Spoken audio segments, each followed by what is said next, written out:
Hey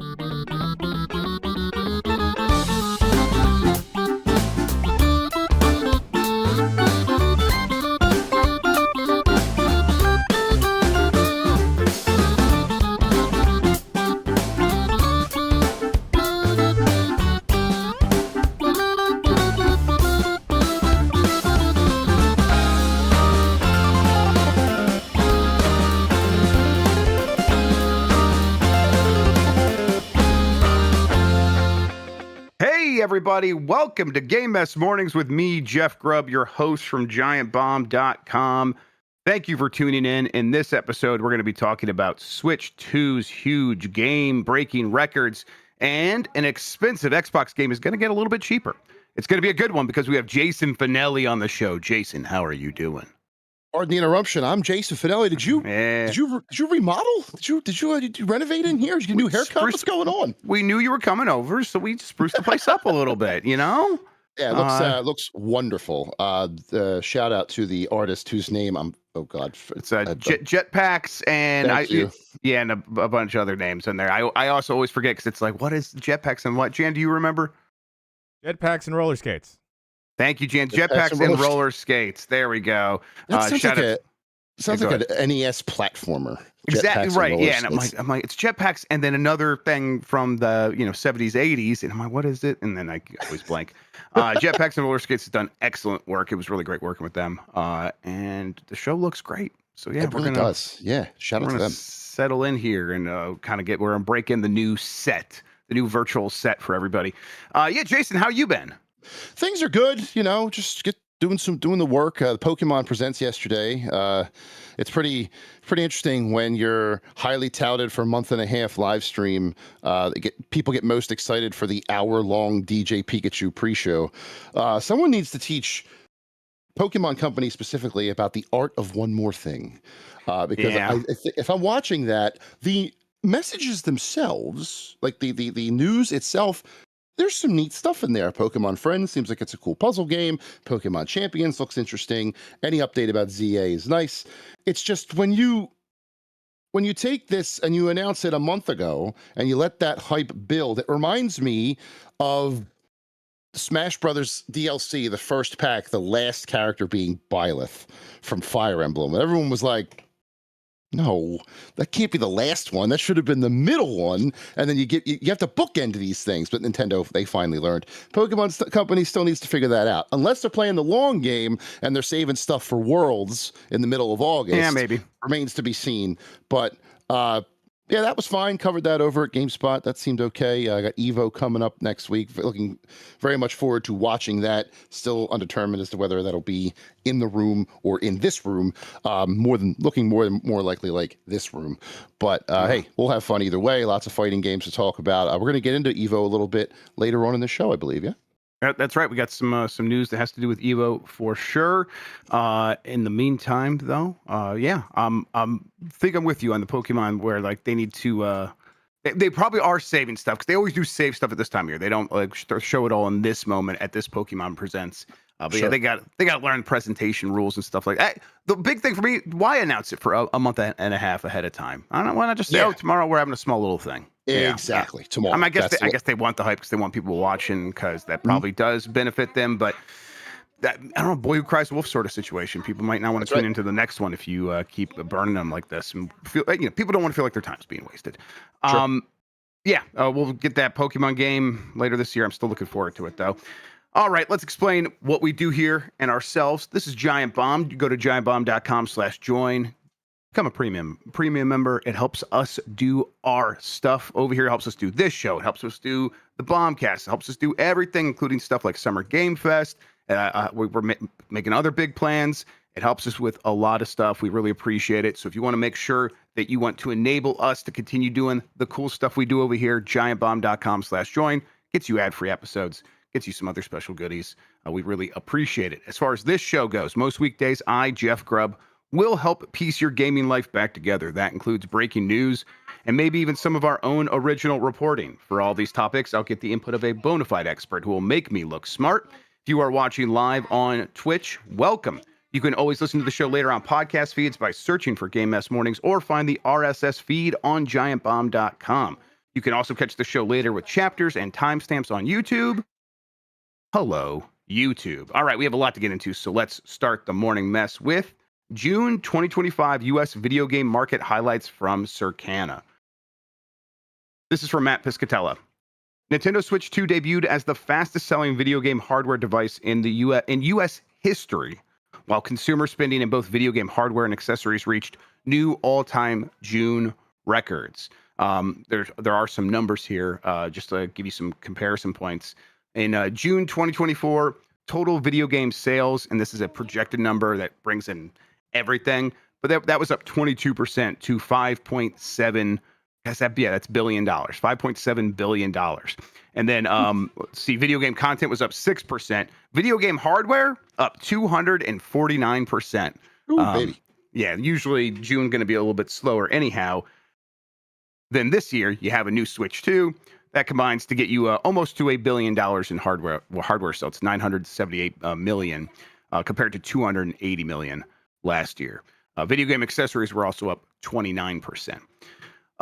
Let's see here. The best selling game of the month, though, was Elden Ring Night Reign still. That's 2 months in a row where it topped the list. It did very well. Death Stranding 2 on the Beach was number 2, and Mario Kart World, which doesn't include digital and does not include the bundled copies, was at number 3. And then Call of Duty Black Ops 6 at number 4, and Stellar Blade at number 5. That launched on PC, right? And that Yes. jumped up to number 5 after being 185 last month. Yes. How do you read these this information so far? A couple of things. I'm assuming that if you included bundles and digital, Mario Kart World would shoot up that list. Because many people bought it with the console, and the fact that that's not included, I get it, but also it's kind of weird. Also, it's weird to see that this is like the record for June. You always associate, at least I always associate June with video games, but for announcements. Like that's where E3 was, it's where SGF is now, and that doesn't necessarily translate to sales. So to see that now, this being a record month for gaming in the month that I normally associate with it, pretty neat. I like seeing. You can always tell when games launch on different platforms because, like you said, Stellar Blade at 185 was 185, now 5. Further down the list, Cyberpunk 2077, 18th for the month, was 427th. So Switch 2 alone, I'm assuming, bumped that guy up pretty far. One you have to be impressed with, not necessarily surprised, but impressed with, is Death Stranding 2. Because you figure that came out June 27th, right? That June 28th, something like that? It was last week of the month for sure, yeah. Yep, and this only goes through July 5th. So in a week, it became second for the entire month. That's pretty impressive. That's Hideo fans coming out in droves, as you would expect. Right, and it's also exclusive, right? So it's one platform, and Night Reign is everywhere, and it's Elden Ring, so it's and we know that game's doing very well, but go ahead.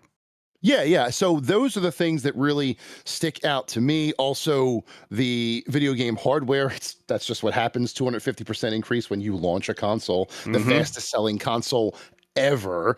That doesn't surprise me. I knew that Nintendo fans would come out in droves. I think, honestly, if you're going to look at it from trying to find the surprising angle, it's that with all the tumult and all the nonsense that was happening leading up to Switch's launch, that there were enough consoles for it to be the fastest selling video game hardware of all time, right? Yeah, I think this is the conversation, right? I think Matt Piscatella gave a quote to IGN, I think, where he said, like, hey, this tells us, he said this on launch day as well, but he says, this tells us they made a lot of Switch 2s, and that's what we know for sure here. And then he was asked by some people, can we say officially now that the Switch 2 was priced correctly, that it was not overpriced and people did show up for it? He's like, look, the people who show up now are the least price sensitive. They are the biggest enthusiasts, the ones that will show up, but it clearly has passed this first test. It did get past this. Like, the people that are the least price sensitive were not sensitive to this price. He points out that the next test will be the holiday, and we will see at that point, will the average consumer not just be like, oh, I'm going to pay $500 for this bundle. The Mario Kart bundle apparently going to be gone by then, and be replaced with the Pokemon bundle. Although I'm sure that audience would be fine with that as well. But am I willing to pay that much money and then do the work to track one of these down? or will I use the price as an excuse to be like, I'll just wait until later? So yeah, it's got another test coming, but so far it has passed this early one and sold very well. And if I had to predict, it's going to pass the next one. I'm assuming that there were some Pokemon fans who were waiting for ZA to see if they were like waiting for it to get closer with the Switch 2 edition. Now they can just buy the console with the game. Problem solved. So I expect it's going to have a huge holiday as well from the people who were waiting anyway. And now the extra, like I have a group chat that we just talk about video games. And one of my guys was like, I'm going to wait to see what this Pokemon Presents brings out before I decide on Switch 2. There's the console. He's in. He's waiting until October. I expect he's not the only one to do that. So don't be surprised if we're talking about the fastest 6 months in history once all is said and done in 2025. You like to see it. You like to see that people came out for it. You like to see that the sales were good and the stock was good, especially considering, everything. So let's see if that holds. Let's see if future reports keep those things going up. And I look forward to next month's when Donkey Kong Bonanza takes number 1 from Elden Ring, as is deserved. Yeah, we got so as part of the new redesign, we got another thing that'll be a little surprise on Friday, everybody. I'll tell you what it's called, and you guys might be able to piece together. It's called the Bomb 12, and we'll debut that on Friday, and people should tune in, and it's going to be a weekly thing. And because of that, I've been kind of like asking people. I put a Google form up and said, hey, what are you playing right now? Or what is your game right now? And so it's interesting to be able to like get like just an insight of like, oh yeah, that's my audience. I get that. But I am curious about that. And I got a lot of responses, like more than 1,000 so far. And the list, like once you get to the D and it starts with Donkey Kong, it just you scroll and scroll and scroll, and so many people are playing Donkey Kong. It is a lot. A lot of people playing Death Stranding too, as well. Cool. So it's like, okay, yeah, but like a ton of people are playing Donkey Kong, and I just feel like that is the game where it's like, okay, I bought this system. Why would I have spent all this money and not get that game? So it's just going to be such a no-brainer for so many people. It feels like, honestly, a really well-designed launch window, right? Where it's like, hey, we got the launch with Mario Kart. We're going to have Donkey Kong the next month. And then there's other stuff happening. And then later, we're going to swap out the Mario Kart bundle, which is the thing I alluded to earlier. They're going to They said earlier that was a limited time thing, although I expect it to be back every year for the rest of this system's life, the way the Mario Kart bundle was for Switch 1. But they're going to replace it with the Pokemon bundle, and that is such a just like 1-2 punch slam dunk that you were saying. Like if you weren't hit by Mario Kart, you're probably going to get hit by Pokemon if you're someone who's already thinking about a Switch 2 for sure. So yeah, just from a strategic point of view, I think this launch has gone really well for Nintendo. Yep, they really can't ask for much more. They planned it right. They did it right. They put everything out the way they needed to. And again, the most important thing, I keep coming back to it, the stock was there. All those shipping issues that we were worried about, clearly they were prepared for. And the numbers prove that. So if they can keep that going and keep the stock flowing without raising prices or anything like that, I think we'll be talking about this as one of the better launch strategies, if not one of the best in gaming's history. Let's see here. Let's read some of these other details from Matt. June hardware spending increased by that 249% when compared to a year ago. This is a record high for hardware spending in a June month, surpassing the 608 million reached in June 2008. Was something specific happened in June 2008? I'm trying to remember. I guess that was early in like Xbox 360, right? And that would have been PlayStation 3. Did Metal Gear Solid 4 come out in June 2008? Yeah, I was like, is it Metal Gear Solid 4? Is it a Gears of War or something like that? I guess could be a big Wii title. I don't know. Let me see. I'm pretty sure it's Metal Gear Solid 4. Hardware, continuing with hardware here, Nintendo Switch 2 sold 1.6 million units in June, the highest launch month unit sales for Nintendo for video game hardware in U.S. history. The previous high was 1.1 million units of the PlayStation 4 sold during November 2013. I think Matt has to get permission from Nintendo to say that number. So Nintendo had to I think that's how it works, because I don't think he's been able to share these exact numbers for quite some time, unless he gets explicit permission from the company. So Nintendo must have been like, yeah, you go ahead and say that. Although usually they'd want to trumpet that themselves, I think. Maybe I'm wrong about that, but I don't remember him being able to share exact numbers for quite some time. Nintendo Switch 2 was June's best-selling video game hardware in both unit and dollar sales, while PlayStation 5 remained the best seller year-to-date across both measures. For content, June video game content spending grew by 6% when compared to a year ago, to $4.4 billion. Let's see here. They also mentioned non-mobile video game subscription spending increased by 32% compared to June 2024 to $562 million. This is an all-time high for a single month. One of the parts of this, Jason, is that spending on Star Wars: The Old Republic really increased quite a bit as part of that recent surge in like interest in Star Wars because of the Revenge of the Sith 20th anniversary screening, Andor, and Star Wars Battlefront 2. It sounds like people went to Star Wars Battlefront 2 and then maybe got their crew together now like, hey, let's go play Star Wars: The Old Republic as well. I think that's what's happening here. That is interesting. Ubisoft's probably like, well, where are all these people? Why aren't they playing Outlaws? Because Star Wars was a rocky IP when that game came out. Remember? Wow. Mm-hmm. Who'd have thought? But yeah, that's interesting. I had not considered, and also too, if you want to include Fortnite in that as well, Fortnite all of June was Star Wars, right? Yes, as well. And that month and that season ended right as all this stuff started picking up. So, really good point. Yeah. So that could be it as well too, man. But just seeing that being an all-time high for a single month, I like it for those games, but I'm not sure I like it for the rest of the industry. You know what I'm saying? It's more and more people pushing to that model, and unfortunately, as we have learned many, many times, only the ones at the top of the chain are going to stay there. It's very, very, very hard to break in. So I would love to know the split of that 562 and what games are getting how much of it, just to see how dominant some of those games could be. Great to see Old Republic get that surge, though. That game, it's really the game that could, man. It just sticks around. It just sticks around the periphery, and then every once in a while something like this happens and it comes back, or a news headline hits for it, and it's just, I mean, good for them. Good for BioWare for keeping it up for this long, especially in the situation that they find themselves in regularly at EA. You love to see that. So cool. Yeah. This is, I could definitely see Star Wars playing a big part in this in multiple games, with Old Republic being the most notable one with its huge surge. Yep, absolutely. Like I guess for licensed games overall, where do you think big licenses are at? Because it feels like we're at one of my favorite phrases, low tide with this, where it's just like, there was a moment a couple years ago where these companies were all saying these are the safe bets compared to trying to make our own stuff. And I don't think that really paid off for anyone that got a big license for the most part, except for Warner Brothers, who already has the Harry Potter license.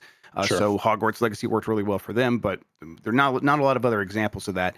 But Star Wars does seem to be on an upswing. But if you were in charge of one of these companies, would you take that as a sign of like, okay, no, you know what? Let's get back into that game.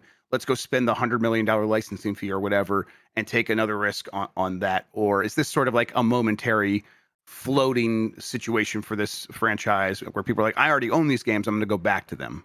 Yeah, I think it's more that just, oh man, I watched Andor. I really want to play Old Republic again. Let's re-up for a month and just see what's going on in that game. As far as licensed games go, I think your better option right now is lower budget, perhaps nostalgic IPs that you make a game for. Let's talk about Saber. Yesterday releasing Hellraiser, first-person survival horror in that world, the first ever Hellraiser video game. Did I read that right? I never remember a Hellraiser. I remember Friday the 13th or whatever on NES.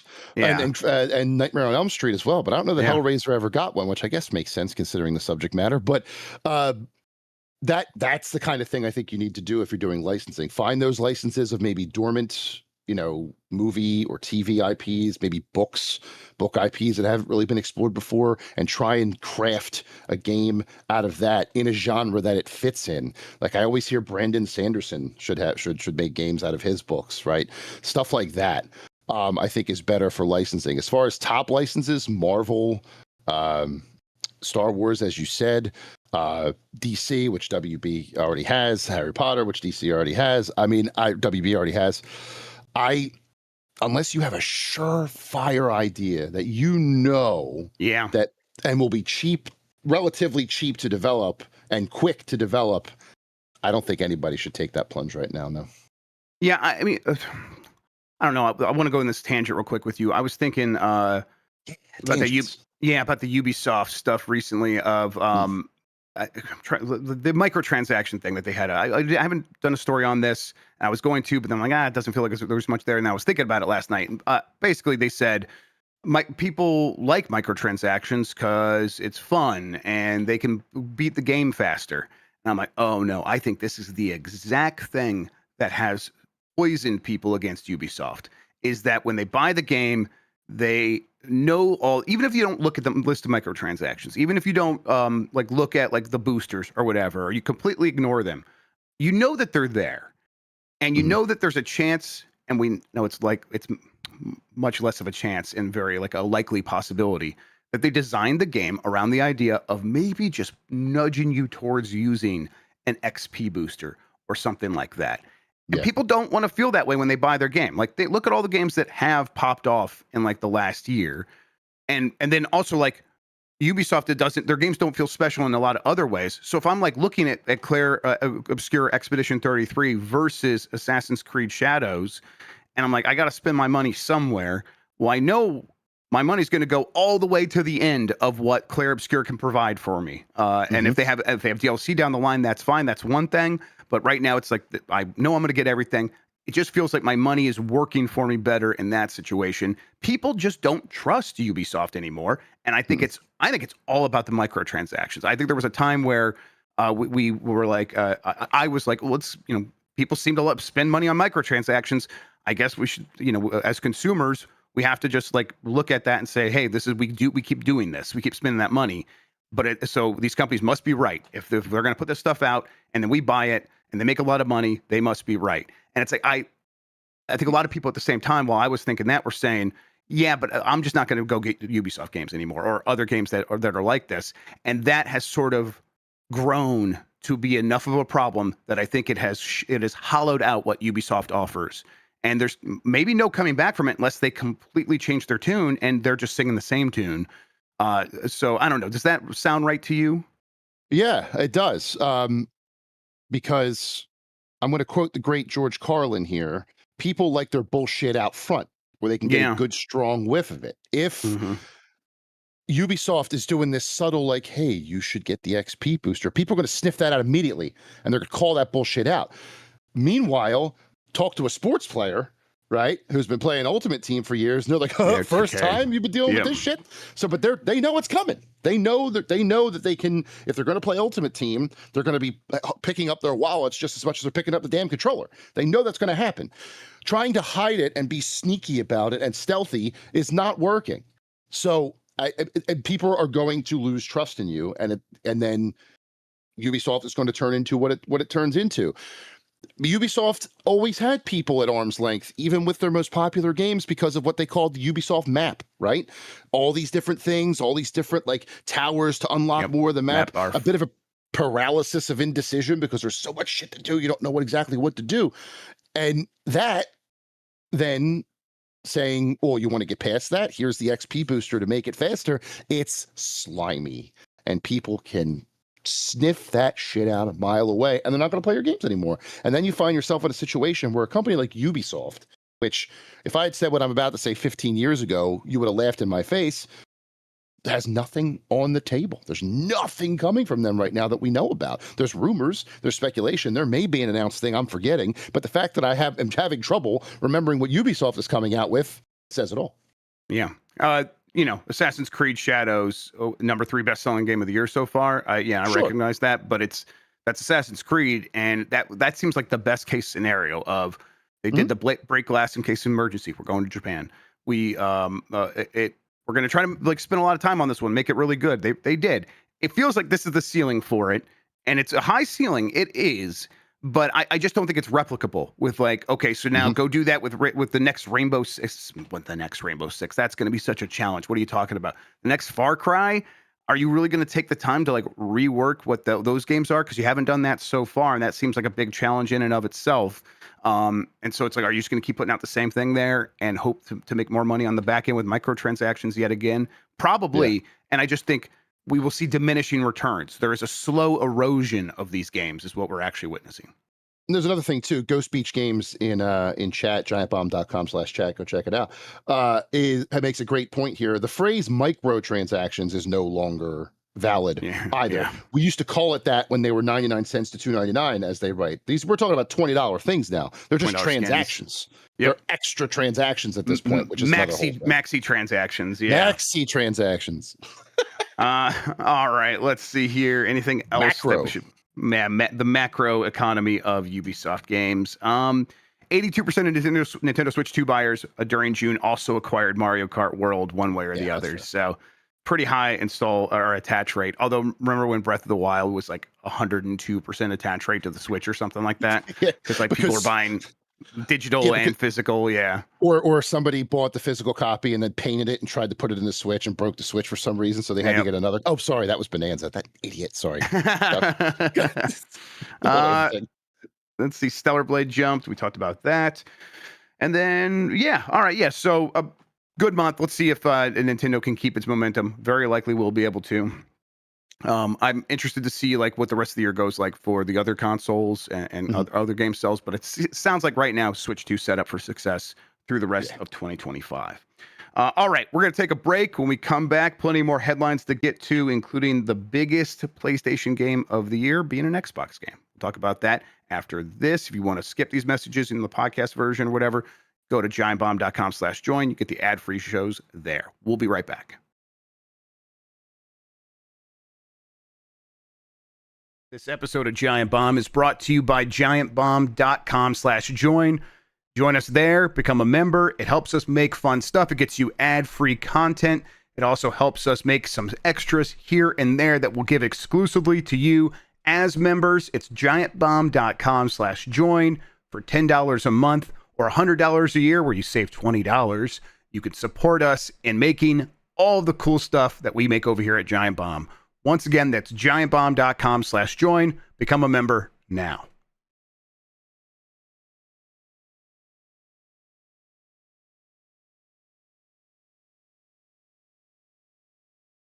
It's Game Mess Mornings. I'm Jeff Grubb. That's Jason Fanelli. Let's do this thing.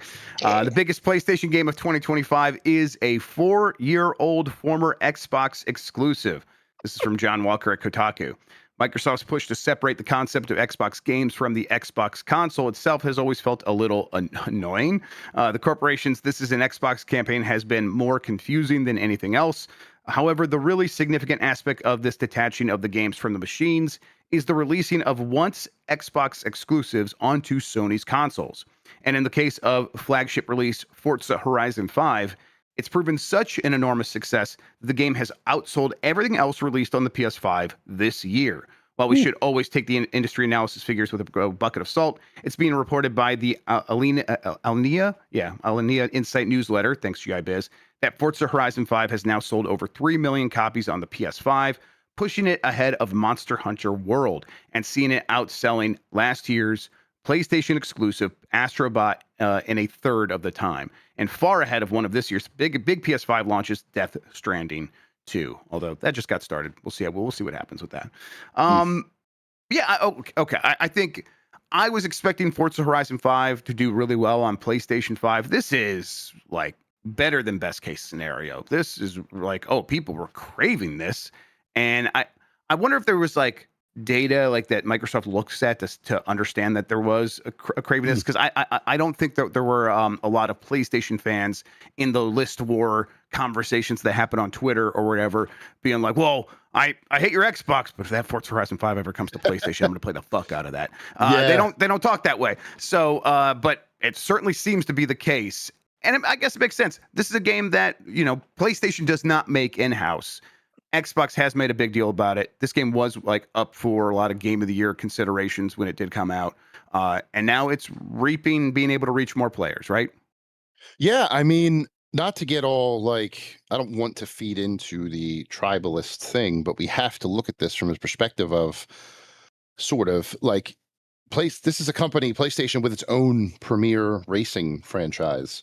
Yeah. And Xbox just came in and drank your milkshake, drank it up. So like what's you have to look internally and be like, what the hell's going on with Gran Turismo? But more importantly, yes. And I don't know if it's the fact that it's a Forza game or the fact that as is being talked about in chat here, it's an arcade racer. It's not a pure simulation. There's a little more fun, a little more creativity to it. And that might be what the PlayStation audience was craving. I don't know. What are you looking I'm shaking my head at the chat. But what if the cars were girls that you tuned up that raced? I think that's. I don't know who did that. bunch of horse-brained people in chat here. But but yeah, and part of this might just be, and I have to remember this too. The list wars that you mentioned, the tribalist back and forth, is a vocal minority, a very loud vocal minority, but a vocal minority nonetheless.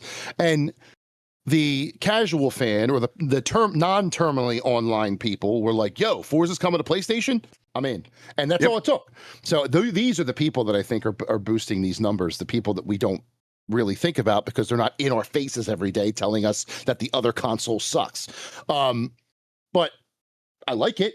I like it for Xbox. I don't know how how does PlayStation? That's how do you think they feel about this? That's so. It's at first they're like, hey, we're driving more software on our console, and on the other hand, it's like, but it's not ours. Why? What are we going to do to get people to buy our games instead, or our racing games? It's a weird situation that they find themselves in, which may be part of Xbox's strategy, right? That might be like, hey, we're gonna come over to your house, we're gonna sit on your couch, and you're not gonna do anything about it. You're gonna give us a glass of lemonade. It's an interesting, very interesting thing after years of separation and silos and console wars to see this like salvo from Xbox. Now, PlayStation's done it a little bit too, but Xbox has definitely led the charge of we're going to put our stuff on your console, and how do you like that? And so far, Sony's like, sure. Now, are they driving console sales? I doubt it. If they are, if Sony is seeing some data that maybe console sales are going up, or like people are using this as an excuse to try PlayStation with a game that they already know, right? It's probably not many people, but there might be out there. I don't know. Will you stop talking about the cars? Dame Earnhardt? What is wrong with They're you not people? going to stop talking about the cars, girls. They're going to they're on their own now. We have to abandon them and leave them behind. What hath thou wrought? It's going to be rough now. Chat is going to be bad. So yeah, I think you're like the point about, hey, how does PlayStation feel? I think these companies operate a little bit like the weather, right? Where it's like they sort of just go where they go from a high pressure system to a low pressure system, and then they fill in that gap. And that's what Microsoft's doing. It's like the Xbox is a high pressure system because there's just nothing left to do there. It's tapped out, and they have all this stuff, and so they rush into a zone where there's low pressure, which is the PlayStation 5 that doesn't have any of these Xbox games, and now it's storming into there. And I think PlayStation's kind of like the same way, but the opposite thing, where it's like, okay, we have tapped out what we can make, and now and we've established this really strong brand, this console that's sold very well.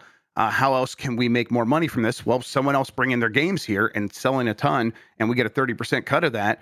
That's just good business. So I think because it is benefiting both of them, I think both companies, just like the weather, are going to keep going in that direction, and they're not going to be able to stop themselves. So it's like, I think this is just the beginning of this stuff kind of coming together and really lopping off the console wars, which we already know are over. But I mean, this is going to morph into whatever it looks like in the future. And I think it's going to be more like changing more than we were expecting in terms of like the delineations between these companies or whatever. But yeah, everyone involved, I think, is happy with this because everyone's making more money.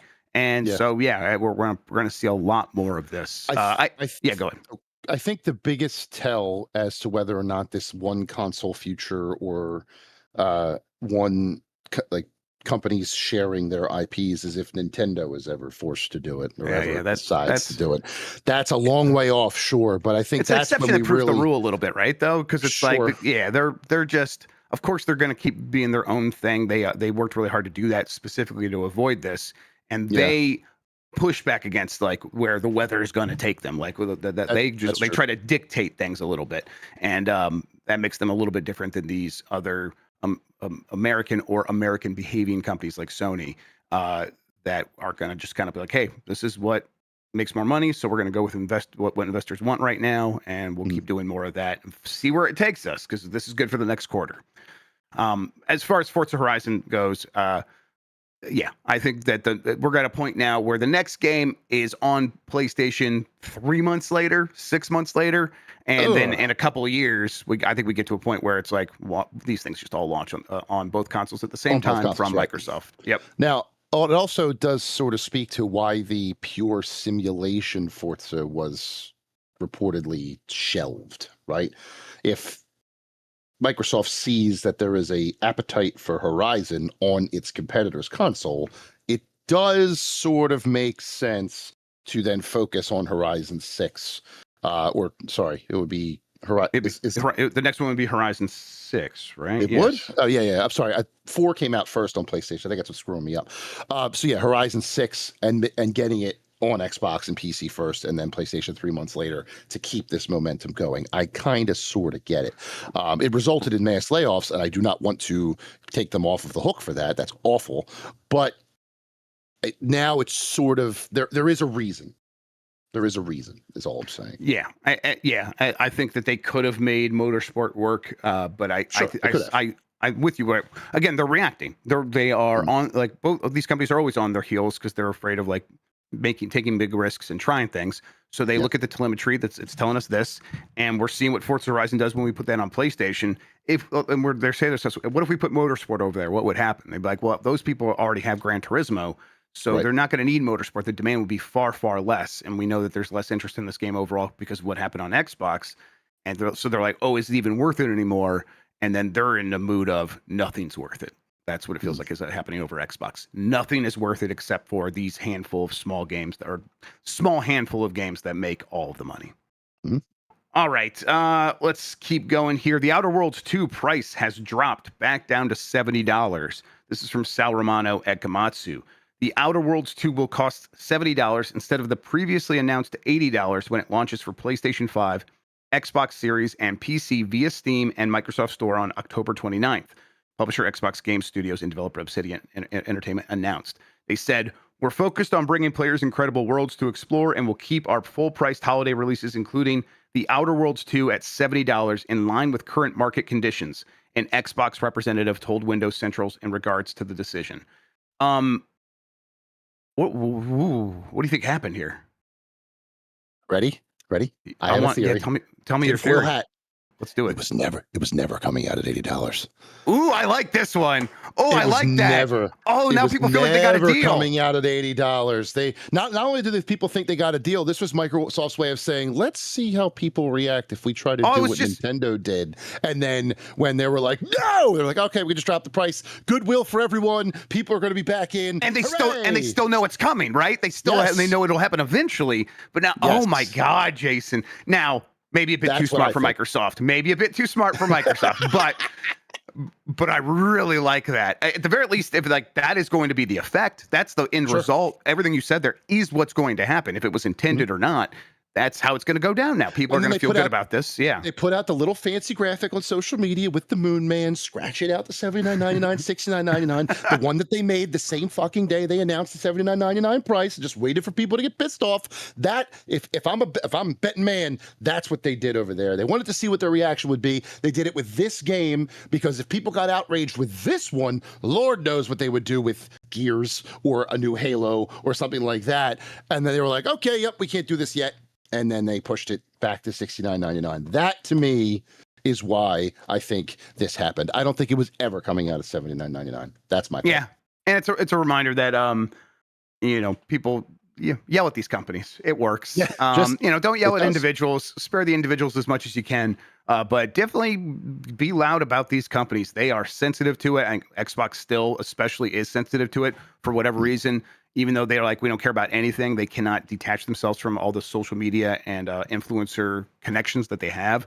And so they're very tapped into that stuff. They listen to all the podcasts, and they know what people are saying. So when the rants come at them, they react. Bully these corporations. You can do it, and you should. Do it. Now, at the same time, maybe there was pre-order data from them that they're looking at and being like, the pre-orders are looking way below what we were expecting, and we think that's the price. So maybe voting with your wallet did have an effect here, But I think it's more about the public reaction, and then also maybe a little bit of the conspiracy theory from old Jason Fanelli over here. Yeah, I don't dip into that often, but as soon as I saw that announcement, I'm like, oh, that was never like that's how like I used to think that way when Rockstar would announce a release date for a game, like back in the Red Dead Redemption, GTA 4 sort of days. They would announce one release date with no intention of ever releasing that. And they were like, oh, we have to delay it. Sorry, everyone, but we can put this game on sale, or we can add this, you know what I'm saying, just to get more pre-orders. I also did 5 years in the video game retail trenches at a particular place where you would stop to get games, and I'll leave it at that. But so I saw this, like I saw some weird backhanded stuff in action. So it would not surprise me at all if they never intended on releasing this at $80, and instead just wanted to gauge fan reaction. And when they got the blowback they did, we're just like, oh, we'll put it where it was going to be anyway and not tell them. That's just, yep, that's me.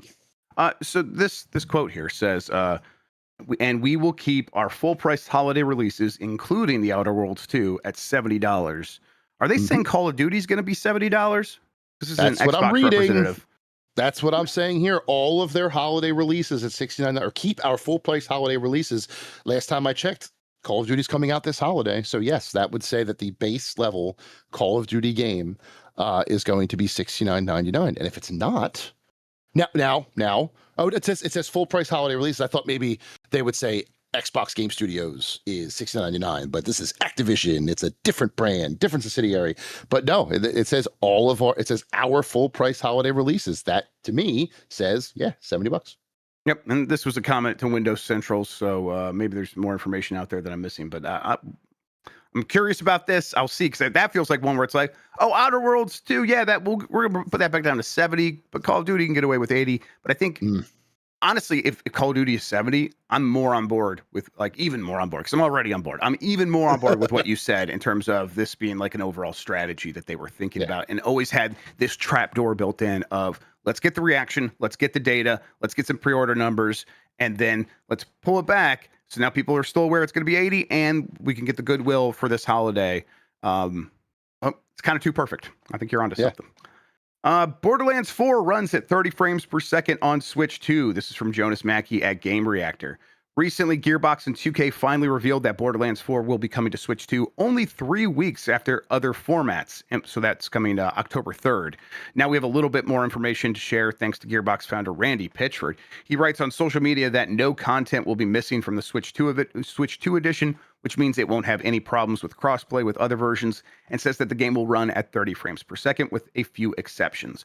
I think this is in line with what we've been hearing early on about the Switch 2, that anything that can run on an Xbox Series S, for the most part, for the vast majority of those games, they can run on Switch 2. They might just have to be 30 frames per second. And I think Borderlands 4 is going to be a pretty good example of that. That's not going to be the most demanding game, but it's not a demanding game.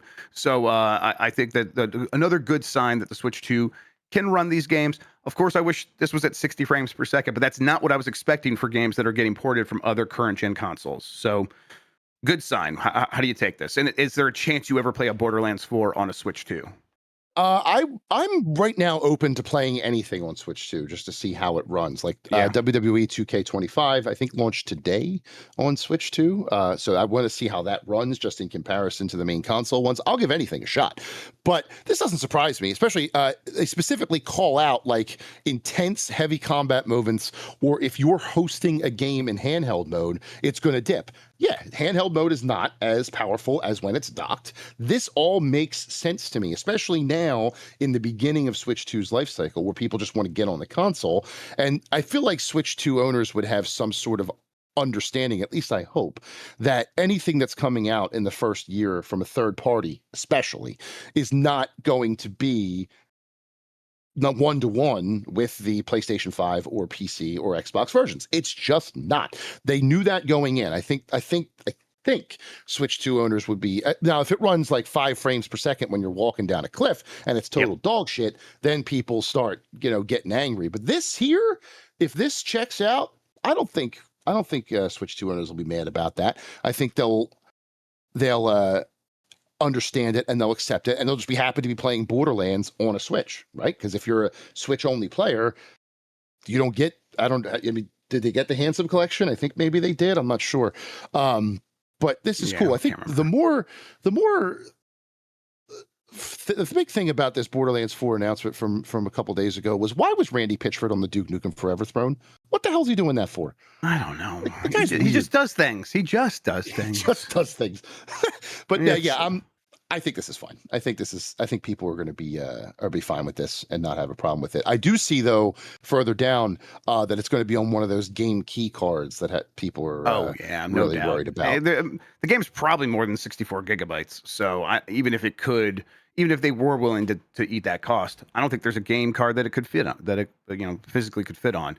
Even if it's less than 64 gigabytes, or they could have put some amount of the game on there and then had you download the rest. I suppose they could do that, but at a certain point, if you're downloading a huge chunk, I think a game like that, they're just going to do the game download thing, and that's going to meet a game key card. Real quick, Mr. Grubb, you have seemed to have frozen. Okay. Jan, that's am I frozen for you in Discord as well, Jason? In Discord, on this chat, the stream that I have in the background. Oh no, my show now. It's just me. Welcome to Jason Mess Mornings with Jason Fanelli. We finally did it, Jason. We got rid of him. It's finally mine. No, I'm only kidding. He'll be back shortly. He's just doing his little thing, and I'm vamping because clearly I was not ready for this. Here he is. All right, he's coming back. It's his show again. I hope. It's J Mess Mornings. Thank you. I appreciate that. Still having some camera issues here, but get back to Borderlands 4 and Randy Pitchford on that chair. That chair should have been thrown away years ago. Why is this man sitting on the Duke Nukem Forever throne? Very, very scary. Yay! He's back. Right. It broke a lot for me. I had to update Discord to get it to work again. So there we go. Geez. But real quick, before we go back to the next one, I mentioned Duke Nukem Forever. There was a tweet or a big Blue Sky post yesterday, July 22nd, was the same amount of days between the launch of Duke Nukem Forever and yesterday that it was from Duke Nukem Forever's original announcement to its release. Wow, that's crazy. It was like 5,000 something days between. Yeah, it was just a weird. I'll find the post for you here. It's also weird to think that we've been living with Duke Nukem Forever for 5,000 days. Man. Yeah, a lot of people just kind of forgot. Yeah, here it is. So July 2nd, 2025. Duke Nukem Forever was released for exactly as long as it took from release to its announcement. And it was the exact amount of days was 5,158 days was yesterday. So man, a shout out to Wild Weasel 486.bsky.social, Weasel of the Inept Night for figuring that out. For just like having that information ready to go for us. They definitely just looked that up a long time ago and then like put a reminder in their phone, like remind me on this day. Absolutely. Yeah, that's the way to do it. Super Mario Party Jamboree TV sounds like a half-baked Switch 2 upgrade. This is from Ethan Gotch at Kotaku. Super Mario Party Jamboree Nintendo Switch 2 Edition plus Jamboree TV, it's just an incredible name, is a hideous title for Nintendo for a video game and possibly even a little misleading. According to early reviews, the base game remains essentially unchanged and doesn't take advantage of the new hardware's extra power, while the $20 Jamboree TV add-on is essentially a siloed DLC. Its minigames may be a great tech demo for the Switch 2 camera, but they sound like a mixed bag for Mario Party fans. Well, we're going to find out for ourselves on Friday, everybody. We're playing this for UPF. But let's see here. At Inverse, Trone Dowd said, all in all, the Switch 2 upgrade for Mario Party Jamboree isn't the value add that it was for both the open world Zelda games. The majority of the new mini games are fun, and the novelty of a first-party release that uses all of the console's bell and whistles will provide you with some fleeting entertainment. But spending an additional $20 for a few tricks in half-baked modes doesn't make this party any better than it was the first time around. Yeah, I think that's going to be the big thing here is like $20 for this new stuff, and the new stuff doesn't augment the original game all that much. Yeah, that's going to be tough to swallow because if at a certain point, some of the stuff's probably going to feel like it should have just been a free update. Sure. but I'm still interested. I'll tell you what. One thing I really want to experience, Jason, is playing Mario Party. Something bad happens to someone, and seeing their face grimace in one of those cameras above their character's head. That's gonna be good stuff. I just want to see people feel the pain of Mario Party represented on the screen for everyone to see. Jeff, before I get started, look directly at the camera for me. Yeah. Blink twice if the mounted gun that Dan has pointed at you to contractually say that is currently aimed at you. I don't know what you're talking about, man. That's crazy. but yeah, I mean, none of this surprises me. None of this surprises me at all. It's just, it sounded like a half-baked addition to the game to get it on Switch 2 when they announced it.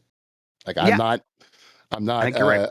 This is exactly what I think even the most diehard of fans expected.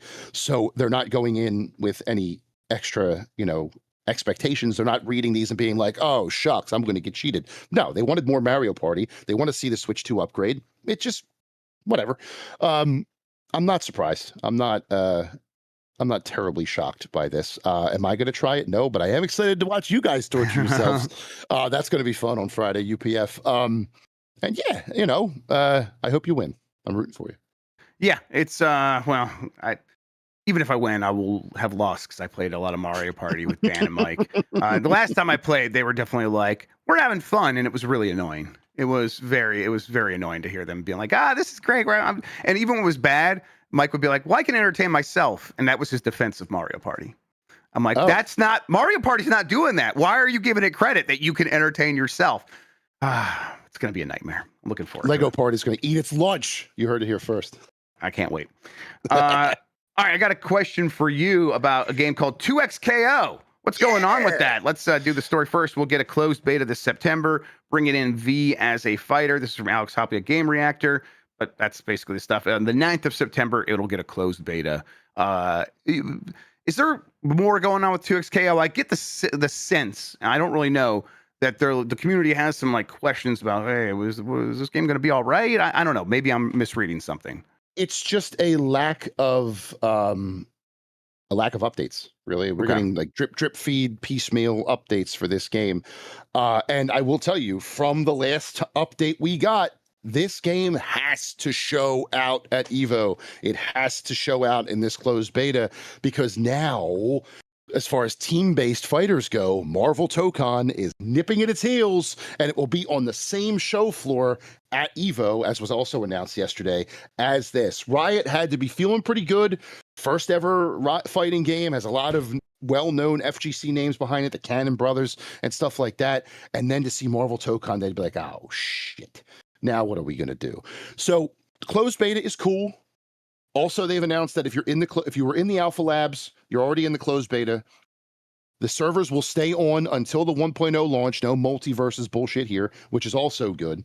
And if they can continue to get feedback and add more characters and do more stuff and have it come out and launch, successfully whenever that is, maybe we have a new good fighting game on our hands. But the waters have gotten much muddier since the last time we heard about this game. Not just Marvel Tokon, Invincible Versus is another one, 3-on-3 fighter. And the fact that they only have 8 champions so far in this game, or in this beta, when they have, 160 champions in League of Legends as a whole, something like that. You have this massive pool of characters that you could be pulling from. And so far we have 8, and 3 of them are from the highly successful Netflix series, Echo of V or Vi, I think it's Vi, and Jinx. There is work to be done. It's not saying it can't be done, but they also are banking on a fan base that is not used to fighting games in the MOBA community coming over and supporting it because it's League of Legends, and that's not necessarily a sure thing, right?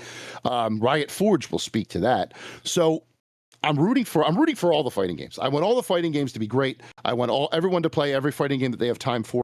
And rising tide lifts all boats, whatever that is. But as far as Riot is concerned, they had a 2-year head start, and now it feels like they had no head start at all, because Invincible has the Killer Instinct pedigree underneath it, and Marvel Tokon is just Marvel tag-based fighter, even if it's a different company taking it for the first time with a 4v4 format, which has never been seen before. it's like, I don't know, man. The fighting game scene outside of the top layer, so your Street Fighters, your Tekkens, is about to get real interesting, and it starts with these three. I hope it all pans out. For, like I said, for all of them, I will be playing this closed beta because I was in Alpha Lab 2. But I don't know. For Riot, at least, I think they drip fed too much. I think they took too long, and now there are two more viable contenders nipping at its heels for different reasons, and they have to get back in front of it. And the only way they're going to do that is with cool character designs and cool 2v2 tag formats, which they had at last year's EVO. I did like the demo at last year's EVO, but there's more work to be done, and we'll see what's changed in a year. I just, the story around this game has changed so much where like people were so hot on it, but you're right. I think it's just burned out its timing advantage, and now it feels like it's playing catch up, and none of these games are even out yet. So that's probably a pretty shitty position to be in, but it's Riot. They'll be all right. WUCHANG, I'm gonna say WUCHANG, Fallen Feathers reviews are out.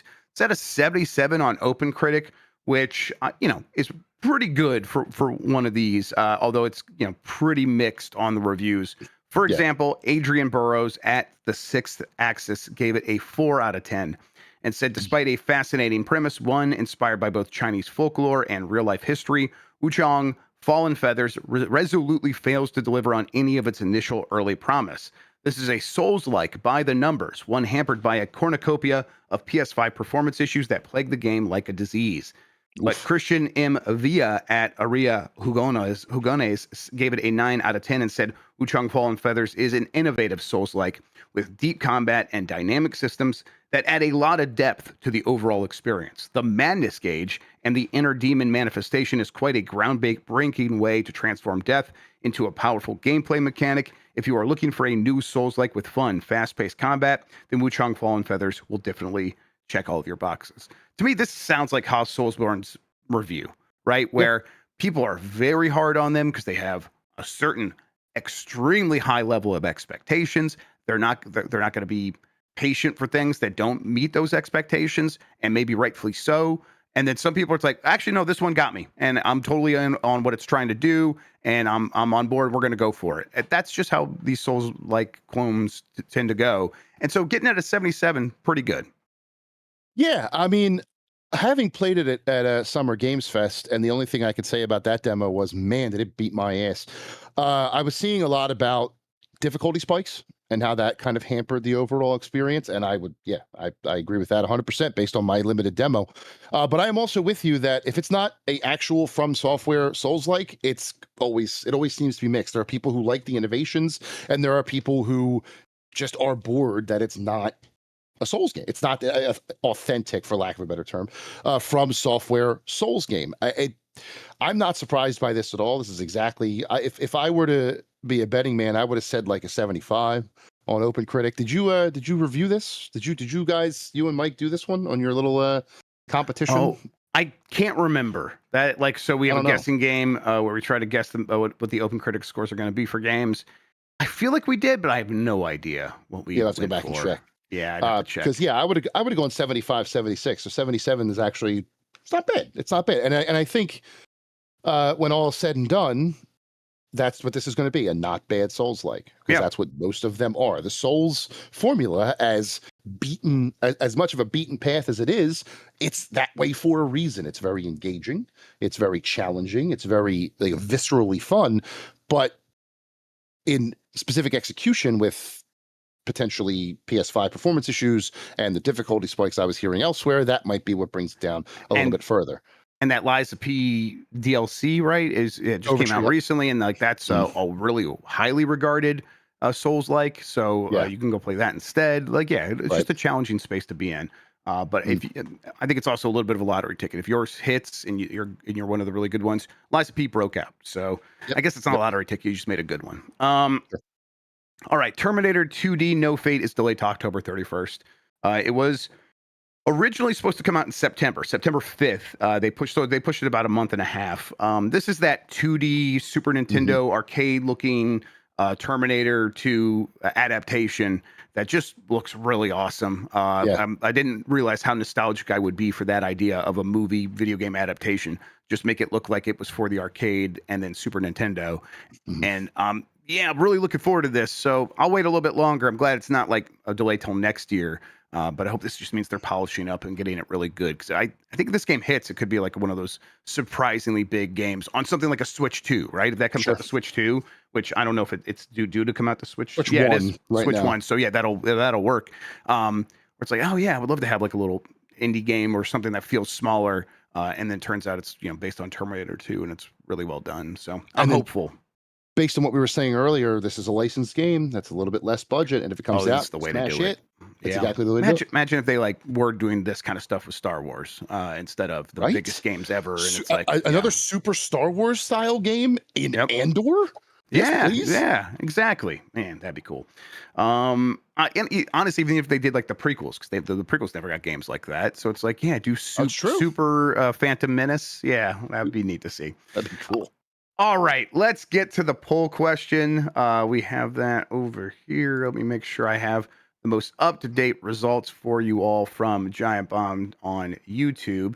All right, so this is from earlier this week. Did you buy movies or TV shows through your Xbox? Yes or no?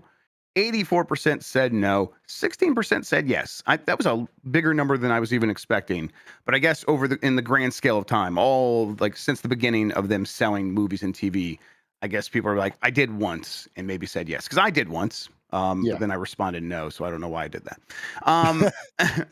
They're getting rid of that. It was a weird thing, but boy, that's just not what console video games are just not that thing anymore. But when like Netflix first went online and started streaming, I think the number one device for a very long time for that was the Wii, Jason. So it's like, and then I think people running those companies were like, well, we got to get in on that business.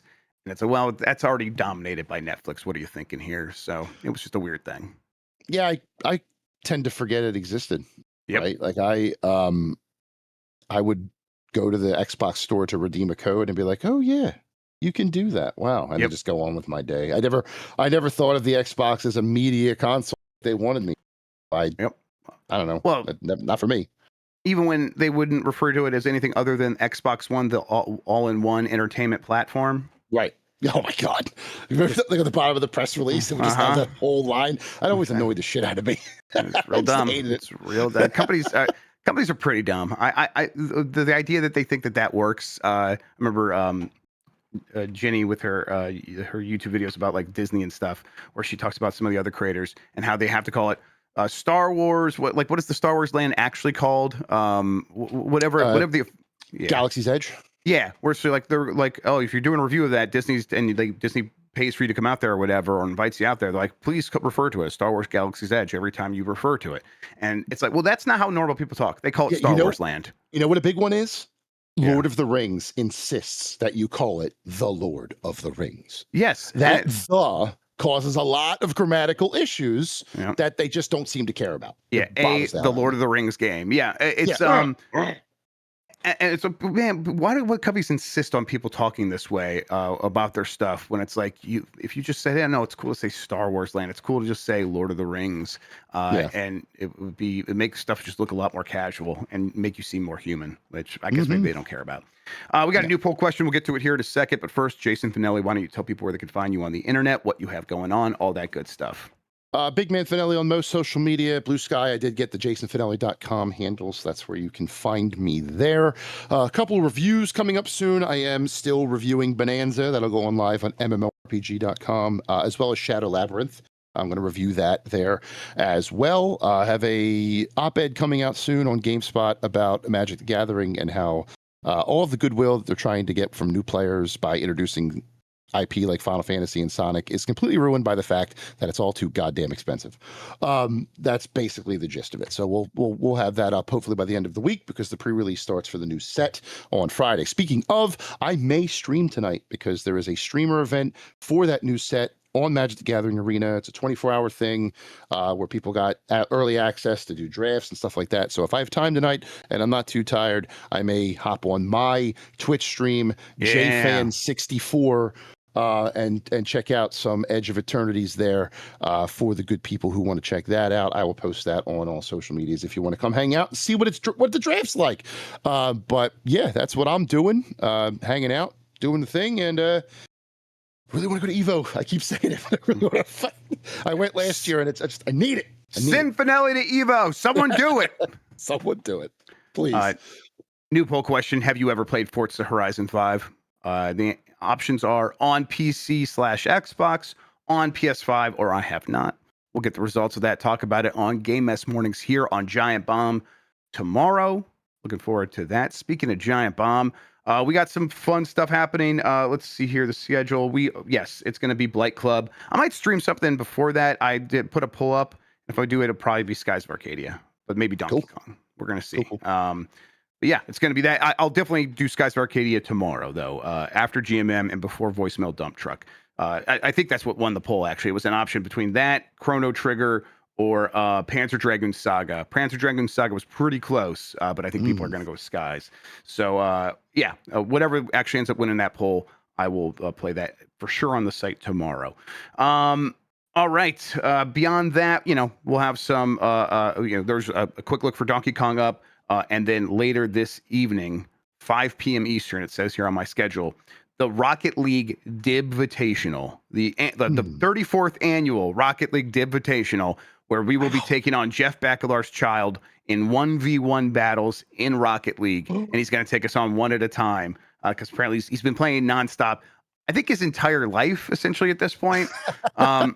So he's really good. And I'm terrified. He's just going to destroy us. It's going to be really embarrassing. I'm looking forward to it. You're going to get wrecked. I'm not looking forward to your chances there, pal. Just going to be a smudge on the ground by the time he's done with us. Yeah, and Blight Club does happen at 2 p.m., everybody, so look out for that. All right. Ooh. I think that's going to do it for what we have to talk about. So at this point, Jason, thank you so much for hanging out with me today and talking about video games, man. I really appreciate it. Always a pleasure. Thanks for reaching out. Always here if you need me, pal. No, I appreciate it, dude. Thank you, everybody, for watching. Thank you, everybody, for listening. You are the best audience in gaming. We'll be back soon with more. Until then, have a good one. Take care of yourself, and goodbye. Good night, Canada.